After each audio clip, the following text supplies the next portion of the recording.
Okay, so for this episode, I'm going to be talking about probably what's to be the most profound and life changing vacation I've had in my life. Um, so this was my freshman year, winter break, and well, okay, so I'll just start when I first got to college. I'll tell you like my mindset. So going into college, my mindset was basically just to party all the time and party all the time, have a bunch of sex, and just hang out, make new friends. And although I thought that I had a good mindset going to college, I don't think I was going down the right path, if that makes sense. And I'll touch upon that more later in this video. So yeah, that was my plan basically, just have a bunch of parties. So yeah, little did I know that my college wasn't very big on partying, and although that they did have like decent parties on weekends, they didn't have frat life, so it wasn't the same as other colleges. And when I came in, I didn't really know that, so I was kind of in for a surprise. And yeah, I still had fun and things were fine, but I started to realize that I was going down the right path. Really, I was drinking a lot, and I know there's a lot of people out there who drink a lot, and it's a lot of fun. But for me personally, I felt like I was going down the wrong path. So going on vacation, I ended up going to Mexico with my mom at first to see some cousins and uncles and aunts. And we ended up celebrating New Year's with them. And I drank with my cousins and that was fun. We ended up just hanging out, connecting. It was chill. The only thing was that thing that I didn't like when I was there was my uncles and aunts kept asking me what I wanted to do in the future, and like they wanted all these details about what's gonna happen, and I didn't fucking know. I was a freshman, and although like I picked my major, I didn't like really know what was gonna happen, like what exactly I was gonna do. And every time they asked me, it kind of made me kind of anxious. But yeah, I didn't really fuck with that. I didn't like it, and it kind of like got my head a little bit. So that happened. So after like years, I ended up seeing my dad with my stepmom and my two half siblings.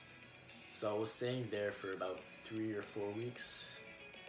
And when I got there, I told him my situation about how I've kind of been like a little anxious about what the future holds and what I'm going to do in the future, what I'm going to do after college.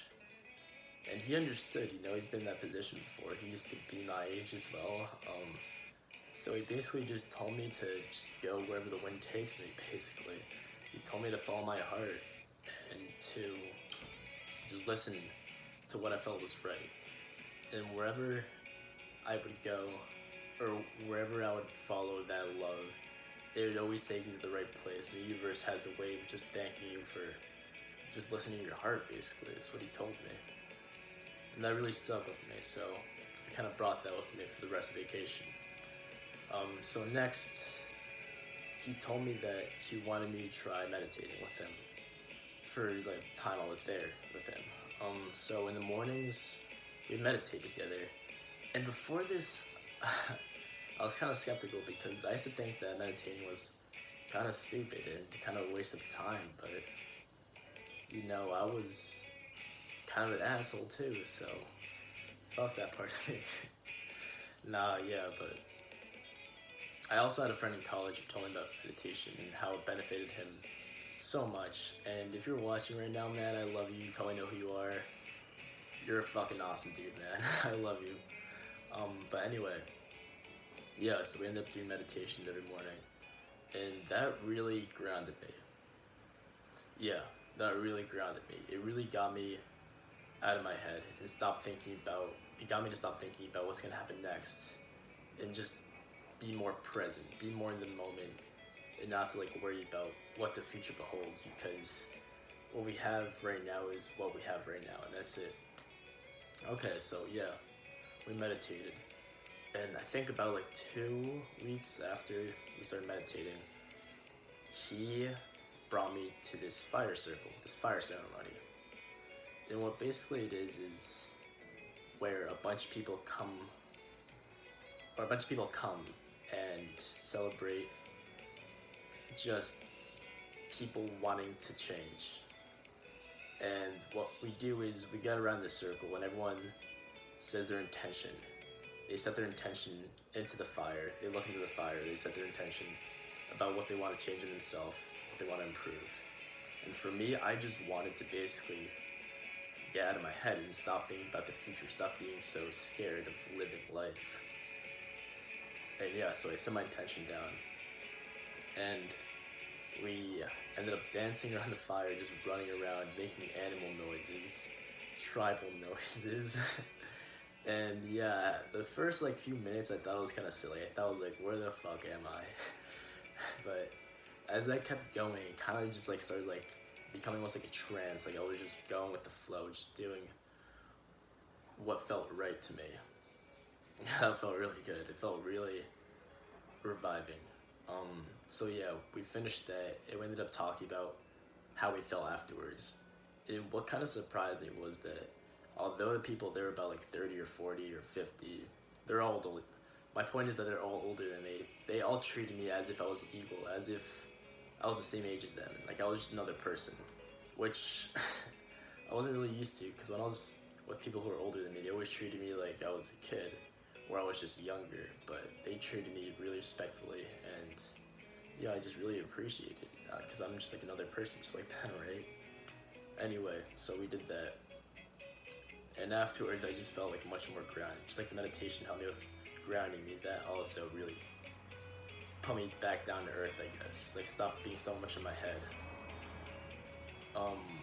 Yeah, so we did that. And after that, I told my dad that I wanted a tattoo because I was thinking about it in college. And I wanted a tattoo for a while now, but I wasn't really sure what until the first semester in college where I was in philosophy class and we touched upon the subject of the yin-yang philosophy. And when my teacher asked someone what they thought of the philosophy of the yin-yang, some girl said that there always is light, that there's always good and bad and good. And that really stuck with me because what I think she meant by that was that when you have good times, there's always going to be those dark times that ground you, that little bit of darkness that you knew you went through and makes you appreciate these good times like that much more. And for when there's bad times, there's always that bit of light that you know you've been through and you can get to, because you know there's always going to be those good times after the dark times, basically. That really stuck with me. I'm not sure if I explained that very well, but I hopefully understand. Yeah, it really stuck with me. So when she said that, I kept thinking about the yin yang and how when I was younger, whenever I saw the symbol, it kind of just like really popped into my mind. Like every time I saw it, I was like, damn, like I really want to know what that means. I didn't really get it. I understood like it was the philosophy of balance, but I didn't really understand it until my first semester of college, I guess. Yeah. So I ended up getting the tattoo with my dad, and coming in I was kind of a little scared because I thought it was going to hurt like a bitch, but you know, it wasn't so bad. I mean, it kind of did hurt. I got it right here. I guess I'll just show you now. A little yin yang with the sun. Right there. Yeah, so that was, I got the tattoo, and that was chill. Okay, yeah, so after I got the tattoo, like about like a week later, I was talking to my dad, and I told him that me and my friend wanted to do a mushroom trip together once I got back to the US. And so know that my dad went through the stage of psychedelics as well. Like he like did mushrooms, acid, all that shit when he was my age. So he understood where I was coming from. He wasn't like super judgmental or anything. So like he got it, and he basically told me that going into it I need to set an intention, just like we did it for the fire ceremony, and I should avoid drinking and eating meat for the next 3 weeks. And thankfully, at the time, my dad doesn't really eat meat. He's a vegetarian, and so is my stepmom. So I'd like not been eating meat when I was there, which is like 3 or 4 weeks.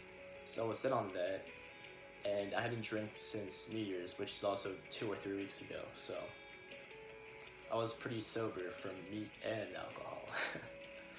uh, yeah. So yeah, I didn't. And when I got back to the U.S., me and my best friend at the time, we ended up meeting up at his college. And I met his friends, you know, we did some ping pong rallies, played some video games together. And the next night, we took the mushrooms and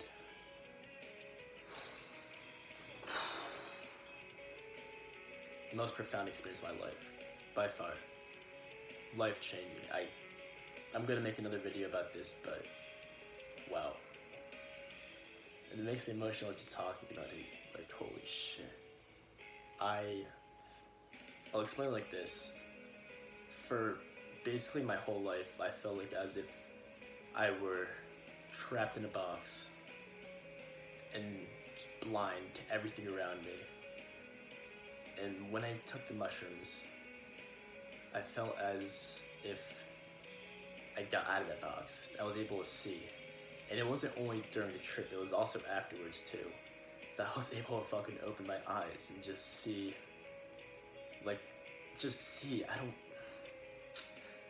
I'll make a video about this that explains it better, but it was the most cleansing, medicinal, eye-opening thing I've ever done in my life. And afterwards, I tried to advocate it to all my friends, and like everyone I could basically. And some people like obviously like are kind of skeptical because like myself, when I was younger, I thought that people who did psychedelics and were hippies were like basically low lives, and I thought it was stupid. I was super judgmental towards that. I was not cool with it. I don't know why it wasn't. I guess it was something that was implanted in my brain when I was younger, when I was learning about like drugs and how it messes with your head. But when we were tripping, me and my friend were talking, I was like, do you ever hear that mushrooms makes your brain bleed? And we were just like so like surprised by like the bullshit we were learning in school about how certain drugs can like, well yes, certain drugs can like really harm you, but psychedelics are just, it's literally, it's medicine. I don't know how else to describe it. I'll do another video about it though, but that was by far the most profound vacation I've had in my life. I'm so grateful for it. I wouldn't take it back for anything. And people say that college can change you. I didn't understand it, but now it's so clear to me. Because a year can fucking change the shit out of you, bro. Holy fuck. I'll say it, I was an asshole before. Maybe I wasn't the worst person in the world, but I was a dick. I was judgmental. I was closed-minded, and I just wasn't the person I am today. I'm so grateful for everything. Anyway, for my next episode, the series, I'll be talking about my psychedelic trip, my first one, and how life-changing it was, basically, like just the details of it. Yeah. Okay. Well, I guess that's it. I'll catch you guys later. Peace and love.